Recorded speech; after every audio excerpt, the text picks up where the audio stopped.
সুপ্রিয় দর্শক, আপনারা সকলেই জানেন সুপ্রিম কোর্টের নির্দেশে এই রাজ্যের 25 থেকে 26,000 যোগ্য অযোগ্য শিক্ষক এবং শিক্ষাকর্মীর চাকরি বাতিল হয়ে গিয়েছে, যা নিয়ে কার্যত রাজ্য রাজনীতি একেবারে তোলপাড় হয়ে যায়।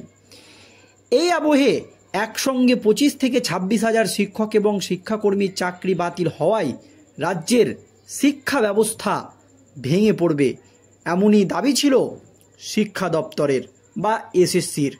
তারপরই আবারও সুপ্রিম কোর্টে ছুটে এসএসসি এবং রাজ্য, যারা এখনও অযোগ্য বলে প্রমাণিত হয়নি, তাদেরকে কাজের সুযোগ দেওয়া হোক, তাদের যাতে বেতনটা বন্ধ না হয়ে যায়, এমনই আর্জি জানানো হয় রাজ্যের তরফ থেকে।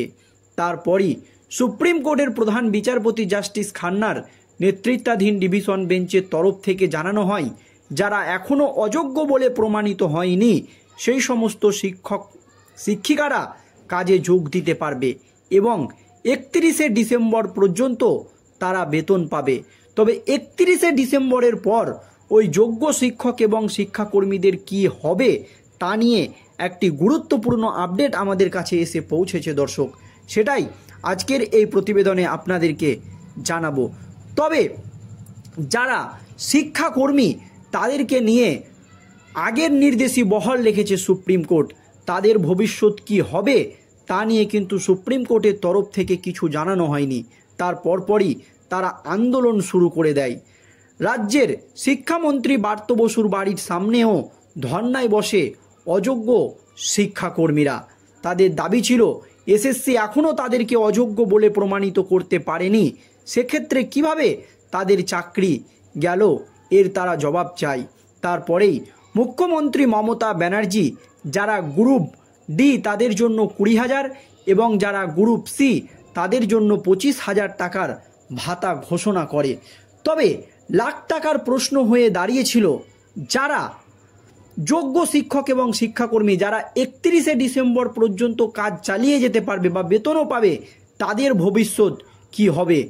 যদিও রাজ্য তাদের জন্য সুপ্রিম কোর্টে রিভিউ পিটিশন দাখিল করেছিল, তবে বিশিষ্ট আইনজীবীদের দাবি রাজ্যের রিভিউ পিটিশন সুপ্রিম কোর্টে খারিজ হয়ে যাবে। আর এই আবহে 31শে ডিসেম্বরের পর যোগ্য শিক্ষক এবং শিক্ষাকর্মীদের নিয়ে একটি বড়সড় পদক্ষেপ সুপ্রিমে এসএসসির। দেখুন দর্শক, 26,000 চাকরি বাতিল মামলায় সুপ্রিম কোর্টে আগেই নির্দেশ দেওয়া হয়েছিল আগামী 31শে মের মধ্যে নতুন নিয়োগ প্রক্রিয়া শুরুর বিজ্ঞপ্তি প্রকাশ করতে হবে রাজ্যকে।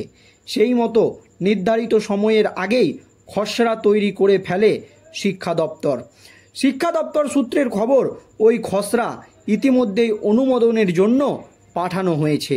নবান্নের সবুজ সংকেত পেলেই প্রকাশ করা হবে বিজ্ঞপ্তি।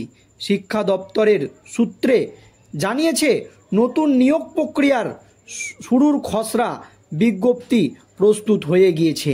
আপাতত নবান্নের চূড়ান্ত অনুমোদনের অপেক্ষায় রয়েছে স্কুল সার্ভিস কমিশন। তবে এখনও শূন্য পদের তালিকা শিক্ষা দপ্তরের হাতে পৌঁছায়নি।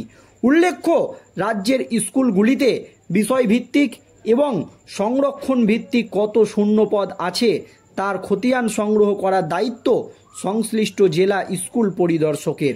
তারা ওই তালিকা তৈরি করে শিক্ষা দপ্তরে পাঠালেই নিয়োগের বিজ্ঞপ্তি প্রকাশ করবে এসএসসি। রাজ্যের বিজ্ঞপ্তি নিয়ে আশাবাদী শিক্ষকদের একাংশ, কেউ বেতন নিয়ে আশঙ্কায় রয়েছে। এই বিষয়ে বঙ্গীয় শিক্ষক ও শিক্ষাকর্মীর সমিতির সাধারণ সম্পাদক স্বপন মণ্ডল বলেন, সুপ্রিম কোর্টের নির্দেশ অনুযায়ী নির্দিষ্ট সময়ের মধ্যে নিয়োগের বিজ্ঞপ্তি প্রকাশের হলফনামা দিতে হবে। তাতে রায় পুনর্বিবেচনার মামলায় যদি কিছু ইতিবাচক সিদ্ধান্ত নেওয়া হয় তাহলে তো ভালোই, কিন্তু রাজ্যের তরফে নির্দিষ্ট সময়ে বিজ্ঞপ্তি না দেওয়া হলে আগামী মাস থেকে শিক্ষক শিক্ষিকাদের বেতন বন্ধ হয়ে যাওয়ার আশঙ্কা রয়েছে। আবার চাকরিহারাদের একাংশের দাবি, শিক্ষক শিক্ষিকারা রিভিউ পিটিশনের চূড়ান্ত পরিণতি না দেখে পরীক্ষা দেবেন না।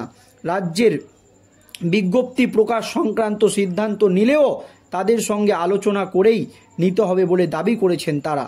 অন্যদিকে এখনও এসএসসির দপ্তর ঘেরাও করে রেখেছে চাকরিহারারা। আগামী 15 তারিখ যোগ্য শিক্ষক শিক্ষিকা অধিকার মঞ্চের তরফে শিক্ষা দপ্তর ঘেরাওয়ের অভিযানের ডাক দেওয়া হয়েছে। বিকাশ ভবনের বাইরে চলছে অবস্থান, যে কারণে এসএসসির চেয়ারম্যান সিদ্ধার্থ মজুমদার আচার্য সদনে নিজের অফিসে না গিয়ে বিকাশ ভবনে বসছেন। এর ফলে স্কুল সার্ভিস কমিশনের স্বাভাবিক কাজকর্মেও বাধার সৃষ্টি হয়েছে বলে শিক্ষা দপ্তর সূত্রের খবর।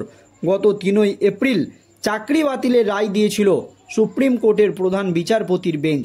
দুর্নীতির অভিযোগ এসএসসির 2016 সালের সম্পূর্ণ প্যানেল বাতিল করে দেয় আদালত।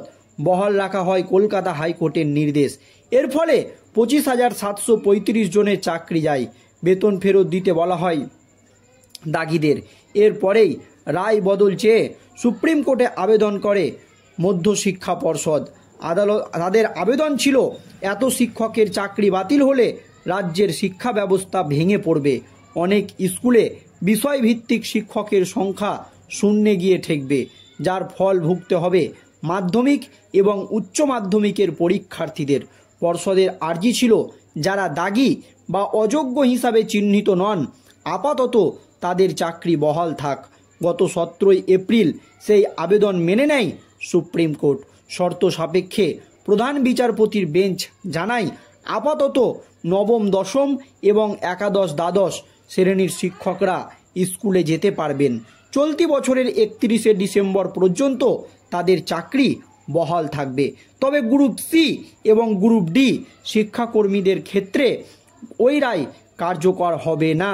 তাদের ক্ষেত্রে পুনর্নির্দেশ অর্থাৎ কলকাতা হাইকোর্টের নির্দেশই বহাল থাকবে, স্পষ্ট জানিয়ে দেওয়া হয় সুপ্রিম কোর্টের তরফ থেকে। এছাড়া আগামী 31 মে এর মধ্যে মধ্যশিক্ষা পর্ষদ এবং স্কুল সার্ভিস কমিশনকে নতুন নিয়োগ প্রক্রিয়া শুরুর বিজ্ঞপ্তি দিতে হবে বলেও নির্দেশ দেয় শীর্ষ আদালত। ওই সময়ের মধ্যে রাজ্যকে হলফনামা দিয়ে জানাতে হবে তারা চলতি বছরে নিয়োগ প্রক্রিয়া শেষ করবে। চলতি বছরের 31 ডিসেম্বরের মধ্যে পরীক্ষা নিয়ে শেষ করতে হবে নিয়োগ প্রক্রিয়া। এই নির্দেশ মোতাবেক চলতি মাসেই বিজ্ঞপ্তি প্রকাশের কথা। তাতে খানিকটা হলেও আশার আলো দেখছে শিক্ষক এবং শিক্ষাকর্মীরা, যে তাদের চাকরিটা থাকলেও থাকতে পারে। তাহলে কি সুপ্রিম হস্তক্ষেপে পাকাপাকিভাবে চাকরি ফেরত পেতে চলেছে যোগ্যরা? এইরকমই কিন্তু একটি প্রশ্ন উঠে গিয়েছে। কারণ 26,000 চাকরি বাতিল মামলায় সুপ্রিম কোর্ট আগেই নির্দেশ দিয়েছিল আগামী 31 মে এর মধ্যে নতুন নিয়োগ প্রক্রিয়া শুরুর বিজ্ঞপ্তি প্রকাশ করতে হবে রাজ্যকে। আর সেই মতো নির্ধারিত সময়ের আগেই খসড়া তৈরি করে ফেলল শিক্ষা দপ্তর। শিক্ষা দপ্তর সূত্রের খবর, ওই খসড়া ইতিমধ্যেই অনুমোদনের জন্য পাঠানো হয়েছে। নবান্নের সবুজ সংকেত পেলেই প্রকাশ করা হবে বিজ্ঞপ্তি। শিক্ষা দপ্তর সূত্রে জানিয়েছে, নিয়োগ প্রক্রিয়ায় শুরুর খসড়া বিজ্ঞপ্তি প্রস্তুত হয়ে গিয়েছে। আপাতত নবান্নের চূড়ান্ত অনুমোদনের অপেক্ষায় রয়েছে স্কুল সার্ভিস কমিশন।